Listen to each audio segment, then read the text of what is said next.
back at it again. Weather here in Michigan's kind of broke a little bit. I think it's like 45 today.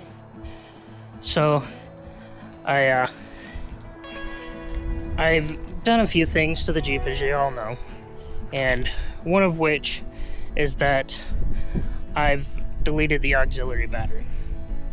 And in deleting the auxiliary battery, just to make sure that there's no issues with things like start-stop, I just casually push the button. A lot of others do it too. But I had a company reach out to me, and I'm gonna put their name on the screen. It's gonna be like right here, because I'm awful at pronouncing things. I want to say it's Citreal. They make a Auto Stop Eliminator, and this makes it so that when you get in your vehicle, like so, and you start the vehicle, that your auto stop button keeps whatever its last functionality was. Now, there are other people that make things like this. They make good stuff too. So, you know, if you have multiple needs, but it might be better for those. But in this case, if you just need start-stop, why not go this route? So, let me get set up inside the Jeep, and we can get this installed.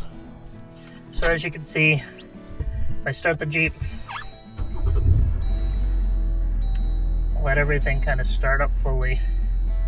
Hopefully my radio won't be too loud so I don't have to copyright music. Alright, we're down. So, as you can see, nothing. You heard nothing. Alright, so as you can see, start, stop, on, off. So, it's not turning on and off on its own. I normally push that button. Now, for this piece here is a harness that actually goes in line behind here.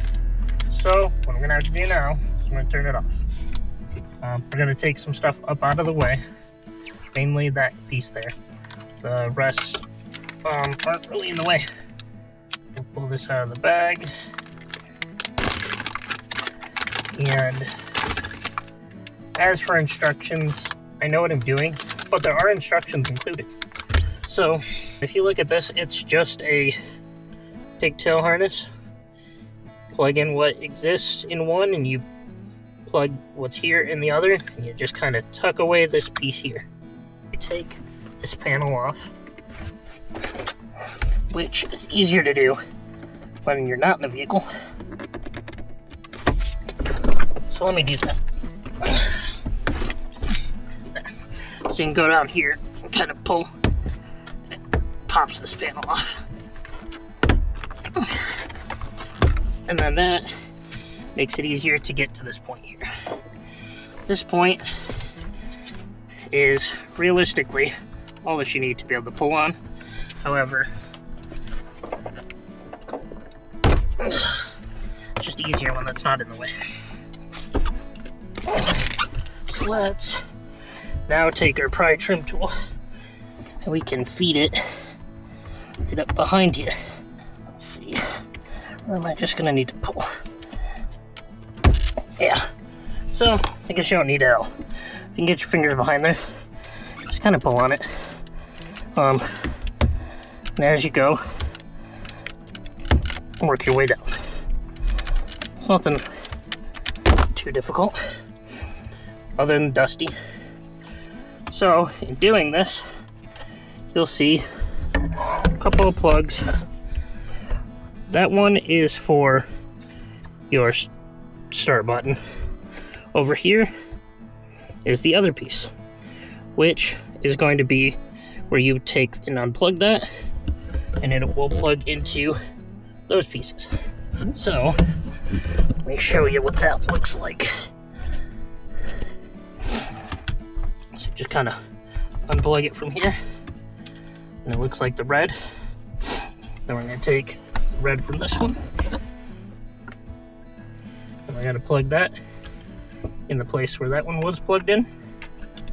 And it should just click right in place. Then we take the pigtail that's here, connect it in here. And then this is the part that kind of sucks. Just got to figure out what to do with the rest. Oops. However, my suggestion is just to make sure you're not covering any of these square spots here. That's where these line up. Just kind of take and tuck it down in there. Then take this piece. You're gonna tuck it right in between in there. So then you kind of just wire manage a little bit as you go. And then once it's all where you think it needs to be, slide it all back in place. So like so. Alright. Now we're all back in there, and I will take my panel down here, pop it back on.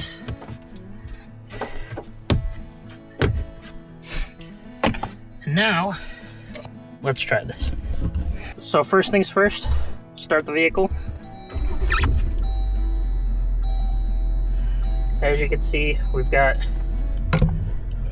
nothing on there for any extra codes. I don't have my seatbelt on because I just started the vehicle. Promise, I wear my seatbelt, okay? Automatically turns on the auto start stop feature and keeps it on. To turn it off should be as easy as just turning back off. Now we're going to turn off the vehicle, open and close the door. I'm going to start the vehicle again.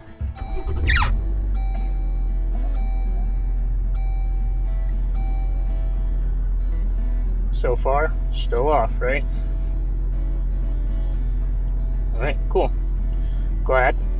And remember, when I turned the vehicle off the last time, the auto start stop was still on. Or before I installed it. So it remembered it anyway. So we're going to turn that back on. We're going to turn off the vehicle. Open it up.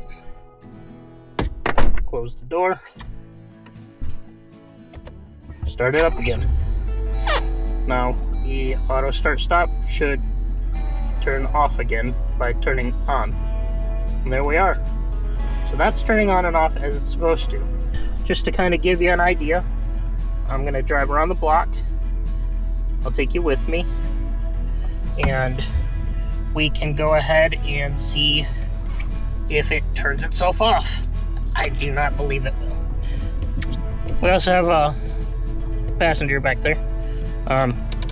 She just wanted to go bye-bye for a little bit. She didn't care where we went. She was happy sitting in the back seat of the driveway. Alright, so we're gonna go around the block here. Auto start stop still off.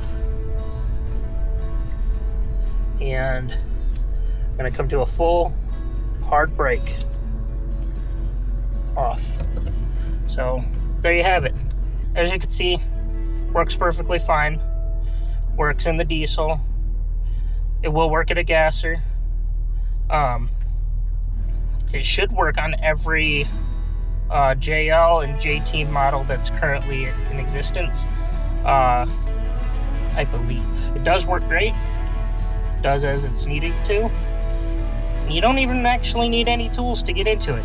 Our probably trim tools a little easier. Yes. Are they necessary? No. But you can put it in, you can take it out just as easy. It's one connector. Alright, thanks for watching. There's a link in the description for the Amazon link to it, and hopefully that will help some of you guys to get what you need to get.